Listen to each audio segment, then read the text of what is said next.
سب کے لیے ہے۔ اب اللہ فرماتا ہے بہت سے گمان سے بچو، بدگمانیوں سے بچو۔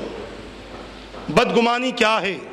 تو اللہ نے فرما دیا بدگمانی گناہ ہے، یعنی کسی کے بھی تعلق سے اگر کوئی خیال کرو تو اچھا خیال کرو، کسی کے بھی تعلق سے اپنے دلوں میں برا خیال پیدا نہ کرو، بدگمانی پیدا نہ کرو۔ کسی کو دیکھ کر یہ نہ سوچو کہ یہ ایسا ہوگا، یہ چور ہوگا، یہ جھوٹا ہوگا، یہ بدکردار ہوگا۔ بدگمانی نہ کرنا۔ اگر آپ جو سوچ رہے ہیں اس کے اگینسٹ، اس کے اپوزٹ وہ رہا، اس کے برخلاف وہ رہا، آپ سوچ رہے ہیں یہ برا ہے اور اگر وہ اچھا رہا، آپ سوچ رہے ہیں یہ جھوٹا ہے اگر وہ سچا رہا، آپ سوچ رہے ہیں یہ غلط ہے اگر وہ صحیح رہا، تو اللہ تبارک و تعالیٰ فرماتا ہے کہ کسی کے متعلق بدگمانی کرنا یہ بھی گناہ ہے، کسی کے متعلق برا خیال کرنا یہ بھی گناہ ہے۔ اور یہ بدگمانی ہر انسان کے اندر پیدا ہوتی ہے، عورتوں کے اندر پیدا ہوتی ہے۔ نہ صرف بدگمانی پیدا ہوتی ہے بلکہ ہم تو بدگمانیاں پیدا بھی کرتے ہیں، ہم تو بدگمانیاں پیدا بھی کرتے ہیں۔ لوگوں میں کسی انسان کے تعلق سے ڈھنڈورے پیٹتے پھرتے ہیں، یہ انسان صحیح نہیں ہے، یہ انسان غلط ہے، ایسا ہے ویسا ہے۔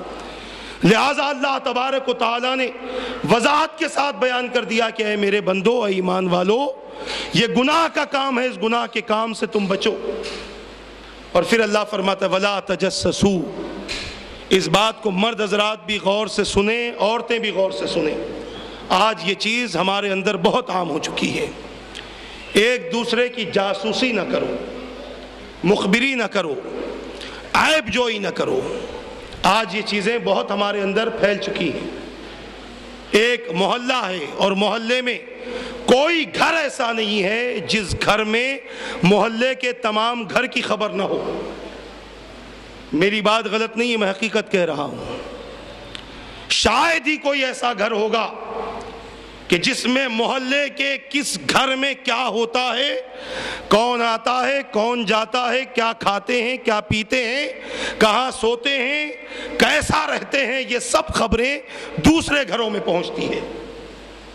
یا تو گھروں میں کام کرنے والی عورتیں یہ باتوں کو پہنچاتی ہیں، یا پھر گھر کے افراد ہی اپنی باتوں کو دوسرے گھروں پر پہنچاتے ہیں، اور کوئی نہیں کہہ سکتا کہ میری یہ بات غلط ہے، کوئی نہیں بتا سکتا۔ یا تو گھر سے گھر میں یہ بات پھیلتی ہے، بازو میں پڑوس میں ایک مکان ہے، بس بیٹھے ہوئے ہیں جالی کے پاس میں، دروازے کے پاس میں، دیکھ رہے کون آ رہا ہے، ہاتھ میں کیا لایا ہے، کیا سامان ہے، میوہ ہے یا اناج ہے یا غلہ ہے، یا پھر تھیلی آئی ہے تو زیور کی دکان سے تھیلی آئی ہے، بڑے بہترین شو روم سے کپڑا آیا ہے۔ یہ سب باتیں پھر پورے محلے میں گھومتی ہیں، سب ایک دوسرے سے باتیں کرنے لگتے ہیں، فلاں کے گھر میں یہ آیا ہے۔ اگر جاسوسی ہی کرنی ہے تو ذرا اس تعلق سے جاسوسی کرو کہ کس کے گھر میں کھانا نہیں ہے۔ جاسوسی ہی کرنی ہے نا، تو اس طرح جاسوسی کرو کہ کون بھوکا گھر میں بیٹھا ہوا ہے، کس کے گھر میں نل نہیں آیا کہ اس کے گھر میں ہم پانی بھر دیں، کس کے گھر میں ضرورت ہے، غریب ہے، بیمار ہے، پیسہ نہیں ہے دوا کے لیے تو وہ کر دیں۔ ایسی جاسوسی نہیں ہوگی۔ جاسوسی تو ہوگی کہ اس کے گھر میں فلاں شو روم سے کپڑا آیا ہے، دیکھ رہے ہیں کہ دیکھو کیسی کمائی ان کے گھر میں ہوگی کہ روزانہ زیور آ رہا۔ ارے اللہ دے رہا ہے، اللہ کے دینے پر تم اگر پابندی لگا سکتے ہو تو لگا کر بتا دو۔ اس بات کو ذہن میں رکھنا کہ تم جس سے جتنا جلو گے اللہ تعالیٰ اس کو اتنا ہی عطا فرمائے گا۔ اور اللہ فرماتا ہے حاسدین میری نعمت کے دشمن ہیں۔ اگر کوئی کسی سے حسد کرتا ہے تو اس سے جس سے حسد کیا جا رہا ہے اس کا کچھ نہیں بگڑتا، بلکہ جو حسد کر رہا ہے وہ جل جل کر اپنا خون بھی جلا لیتا ہے اور اپنی نیکیاں بھی ختم کر دیتا ہے۔ میرے آقا فرماتے ہیں الحسد یاکل الحسنات کما تاکل النار الحطب، او کما قال النبی علیہ الصلوۃ والسلام۔ حسد نیکیوں کو اس طرح کھا جاتا ہے جس طرح آگ لکڑی کو کھا جاتی ہے. جس طرح آگ لکڑی کو کھا جاتی ہے اس طرح سے حسد نیکیوں کو کھا جاتا ہے. آج کوئی ایسا بندہ بتا دو جو حسد سے بچا ہوا ہو، جلن سے، جیلسی جس کو کہتے ہیں، جیلسی، اس سے کوئی بچا ہوا ہو؟ کوئی نہیں ملے گا. ہر کسی کے دل میں حسد ہے، چاہے وہ غریب ہو، امیر ہو، مولوی ہو، عالم ہو، حافظ ہو، قاری ہو، سب کے دل میں ہے. اللہ کے رسول صلی اللہ تعالی علیہ وسلم نے ارشاد فرمایا کہ حسد، دو ہی چیزوں میں حسد کیا جا سکتا ہے. ایک حسد یہ ہے کہ اللہ تبارک و تعالیٰ نے کسی کو علم دیا تو دوسرا بندہ اس بات پر حسد کرے کہ اللہ اس سے مجھے زیادہ علم دے اور میں اللہ کی راہ میں اور زیادہ دین کا کام کروں. اور ایک حسد وہ ہے کہ اللہ نے کسی کو مال دیا اور وہ اللہ کی راہ میں خیرات کر رہا ہے تو دوسرا یہ تمنا کرے کہ مولا اس سے زیادہ مجھے مال دے تاکہ اس سے زیادہ میں تیری راہ میں خیرات کروں. مگر آج ہمارے اندر کچھ اور ہی باتوں پر حسد ہے. عیب جوئی کرنا، کسی کی جاسوسی کرنا. آج جگہ جگہ جاسوس ملیں گے، مخبر جگہ جگہ ملیں گے. ہماری خبر اور ہم کیا کرتے ہیں، ہمارے پاس میں کیا ہے، کہاں سے دولت آتی ہے، گھر میں کتنے بچے ہیں، یہ ساری خبریں ایک دوسرے کے پاس ضرور موجود ہوتی ہیں. اللہ تبارک و تعالیٰ نے جاسوسی سے منع فرمایا. اب اس کے بعد ایک اور بات بیان فرمائی. میں پھر سے کہتا ہوں باتیں بہت زیادہ ہیں ہر چیز کے حوالے سے، مگر میں اختصاراً گفتگو کر رہا ہوں. اس کے بعد اللہ فرماتا ہے وَلَا يَغْتَبْ بَعْضُكُمْ بَعْضًا، اے مردوں اور عورتوں، اے ایمان والو، تم ایک دوسرے کی غیبت، تم میں سے کوئی کسی کی غیبت نہ کرے.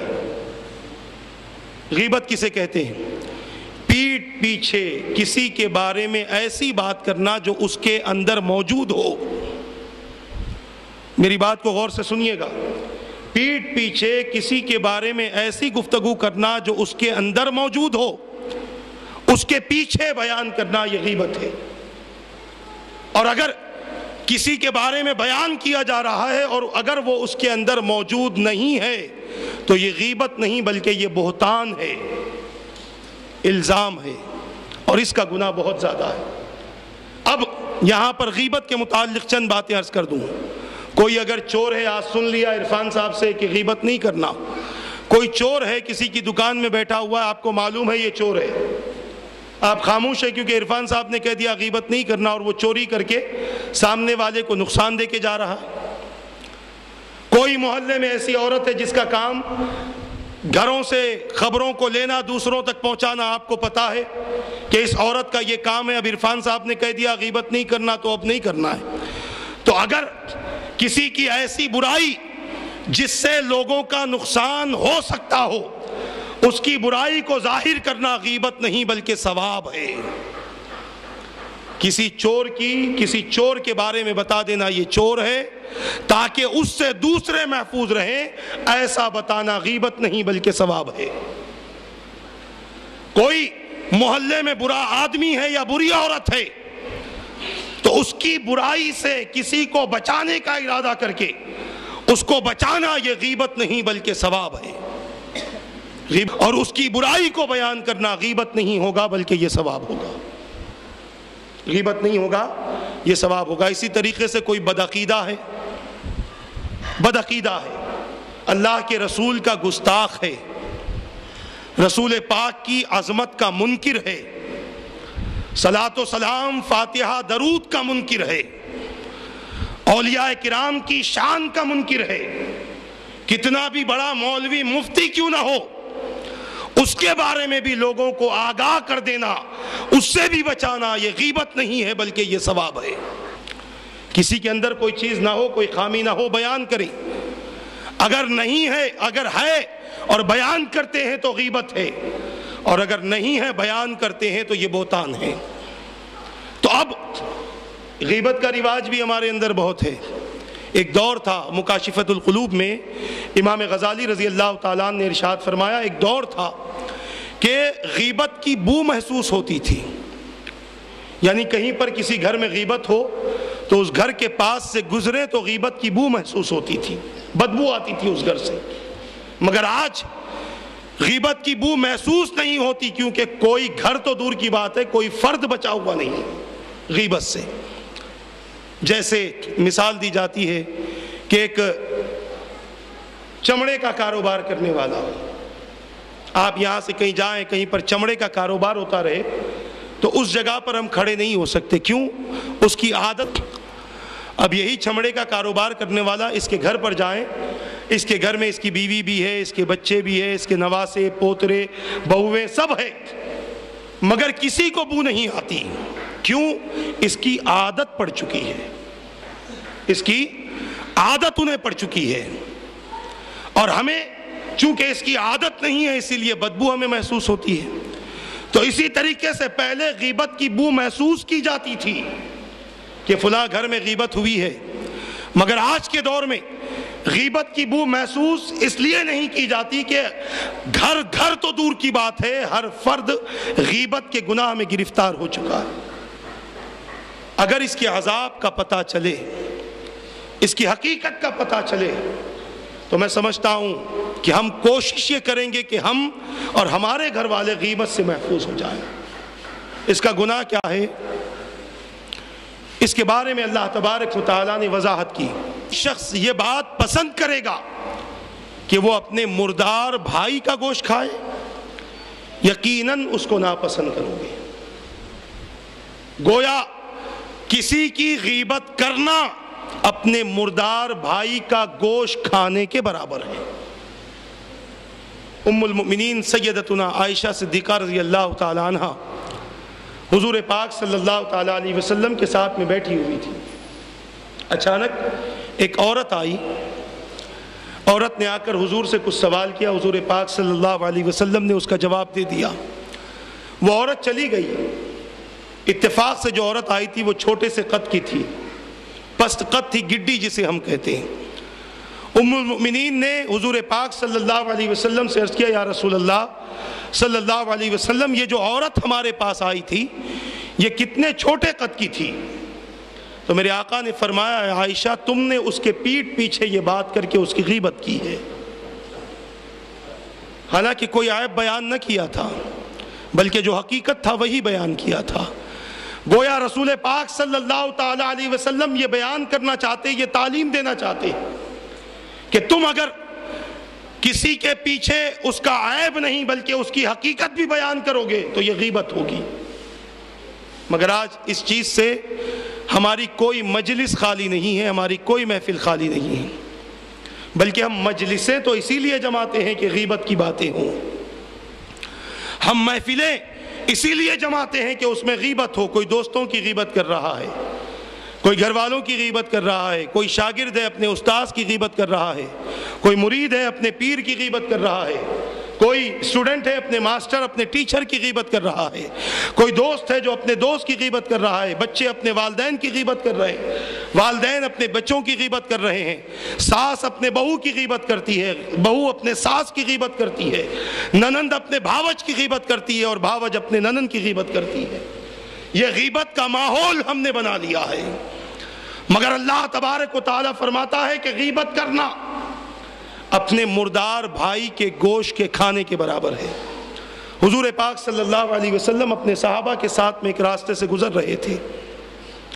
سرکار مدینہ صلی اللہ تعالی علیہ وسلم نے ایک مردار سڑے ہوئے گدھے کو دیکھا جو زمین پر مردہ ہے اور سڑ چکا ہے.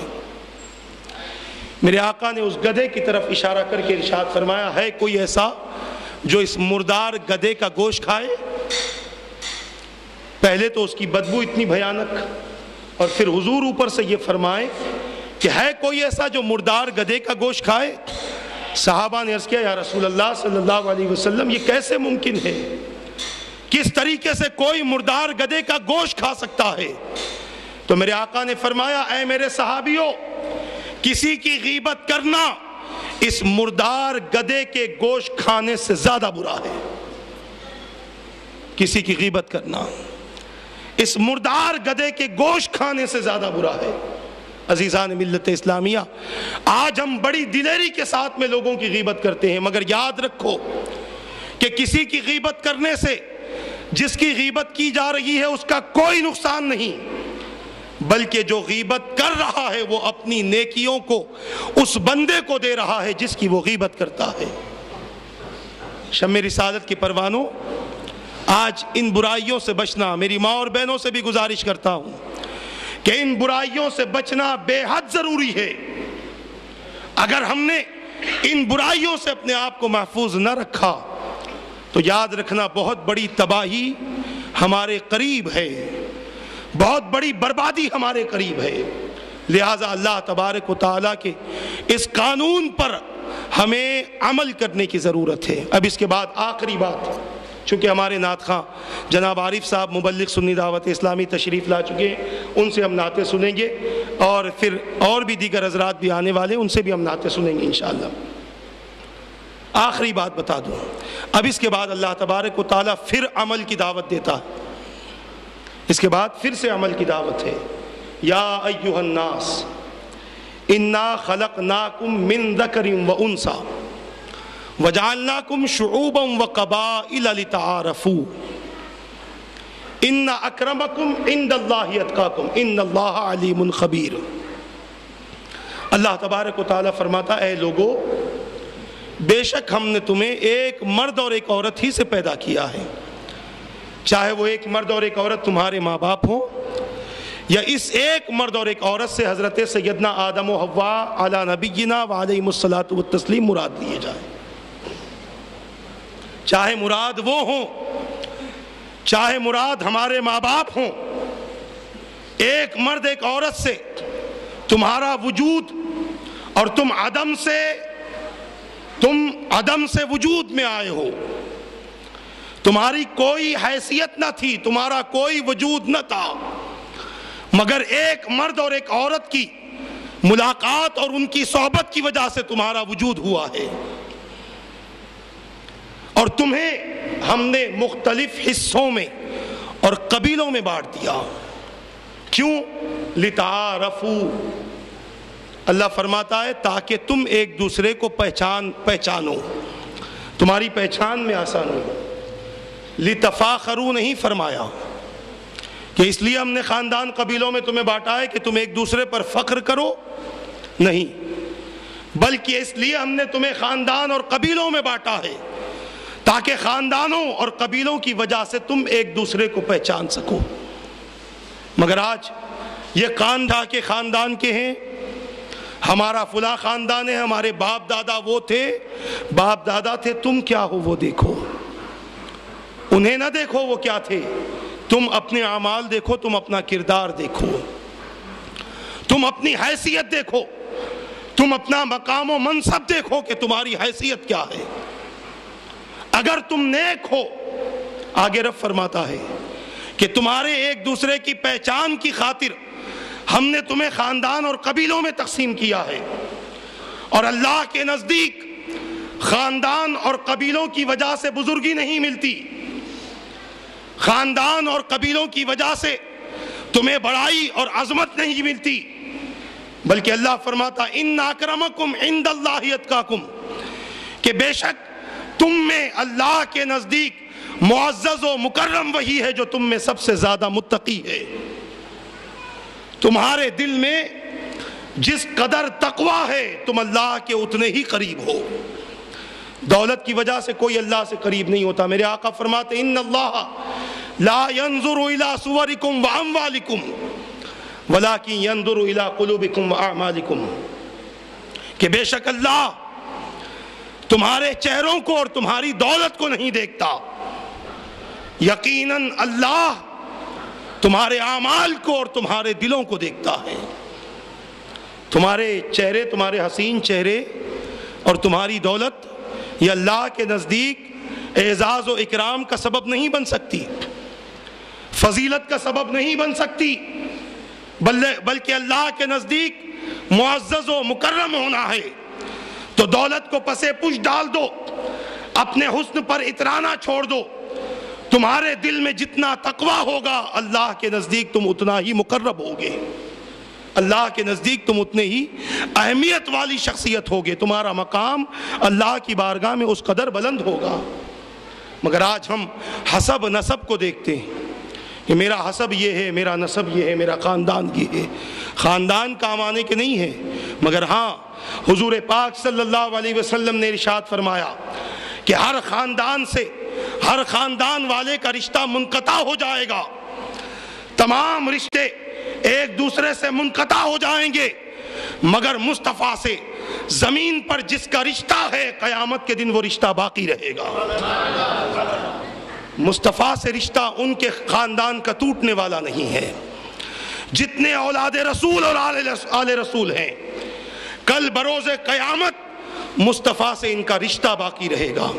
اور بعض علماء یہاں تک کہ فرماتے ہیں کہ جن کا مصطفیٰ سے رشتہ غلامی بھی ہے، یہ رشتہ غلامی بھی قیامت کے دن باقی رہے گی، یہ رشتہ بھی نہیں ٹوٹے گا۔ اور اسی رشتے کی بنیاد پر اللہ کے رسول صلی اللہ تعالی علیہ وسلم اپنا سہارا بھی دیں گے اور اپنے دست مبارک سے انہیں جام کوثر بھی عطا فرمائیں گے۔ تو میں یہ عرض کرنا چاہتا ہوں کہ حسب نسب یہ صرف دنیا تک ہے، مرنے کے بعد کوئی اپنے خاندان سے نہیں پہچانا جائے گا، کوئی اپنے قبیلے سے نہیں پہچانا جائے گا، بلکہ ہر انسان اس کے نام سے پہچانا جائے گا۔ اور کل بروز قیامت اس کی عزت خاندان اور قبیلے کی بنیاد پر نہ ہوگی، بلکہ اس کے اعمال، اس کے کردار اور اس کے تقوی کی بنیاد پر ہوگی۔ لہٰذا آپس میں فخر کرنا کہ میں فلاں خاندان کا ہوں، میرا خاندان نوابوں کا ہے، کروڑ پتیوں کا ہے، ہمارے خاندان میں کوئی غریب نہیں، تو یاد رکھنا سب سے بڑا غریب وہ ہے جس کے دل میں ایمان ہی نہیں ہے، جس کے دل میں ایمان نہیں، جس کا ایمان کمزور ہے، وہ سب سے بڑا غریب ہے۔ اس سے بڑا غریب اور فقیر نہ دنیا میں کوئی ہے، نہ آخرت میں کوئی ہوگا۔ لہٰذا اپنے عقیدے کے ساتھ ساتھ، آخری بات سن لیجئے، نتیجے پر آ جائیں، اپنے عقیدے کے ساتھ ساتھ اپنے اعمال کو بھی سدھاریں، کسی کی غیبت سے اپنے آپ کو بچائیں، کسی کا مذاق اڑانے سے اپنے آپ کو بچائیں، کسی کی جاسوسی سے اپنے آپ کو بچائیں، کسی کو برا نام لے کر پکارنے سے اپنے آپ کو بچائیں، کسی پر الزام لگانے سے اپنے آپ کو بچائیں، کسی کو برا لقب دینے سے اپنے آپ کو بچائیں، اور کسی کے لیے بدگمانی کرنے سے اپنے آپ کو بچائیں، اور اسی طریقے سے کسی کی غیبت کرنے سے اپنے آپ کو بچائیں، اور خاندان پر فخر کرنے سے اپنے آپ کو بچائیں، کیونکہ اللہ تبارک و تعالیٰ کے نزدیک اہمیت والی شخصیت وہی ہے جس کے دل میں تقوی ہے، اللہ کا ڈر ہے، اللہ کے رسول کی محبت ہے۔ لہٰذا اپنے آپ کو تبدیل کرنے کی کوشش کرو، اپنے مزاج کو بدلو، اپنے اعمال کو بدلو، اپنے افکار کو بدلو، اپنے خیالات کو بدلو، اپنے ماحول کو بدلو، اپنے گھر کو بدلو۔ تمہارے گھر میں اگر غیبت کرنے والے نہ رہیں گے تو تمہارے گھر کا اثر پڑوس پر بھی پڑے گا، ان کا گھر بھی اسی طریقے سے غیبت سے پاک ہو جائے گا، اور گناہوں کی آلودگی جو ان پر آ چکی ہے وہ گناہوں کی آلودگی ختم ہو جائے گی، اور غیبت سے ان کا گھر، بے حیائی سے اور بد کرداریوں سے ان کا گھر پاک ہو جائے گا، اور اسی طریقے سے ہمارا معاشرہ صالح معاشرہ بن جائے گا۔ ایسے معاشرے کی تشکیل کی ضرورت ہے جو گناہوں سے پاک ہو، جن کے عقیدے بھی اچھے ہوں اور جن کے اعمال بھی اچھے ہوں۔ اللہ تبارک و تعالیٰ سے دعا کرتا ہوں مولا یہ جو آیتوں کا خلاصہ بیان کیا گیا ہے اس پر مجھے اور ان سب کو عمل کی توفیق عطا فرما، اس کے بیان کرنے میں کوئی غلطی کوتاہی ہوئی ہو تو مولا اپنے حبیب کے صدقے مجھے معاف فرما دے، ان باتوں کو دوسروں تک پہنچانے کی توفیق عطا فرما۔ وما علینا الا البلاغ۔ السلام علیکم ورحمۃ اللہ۔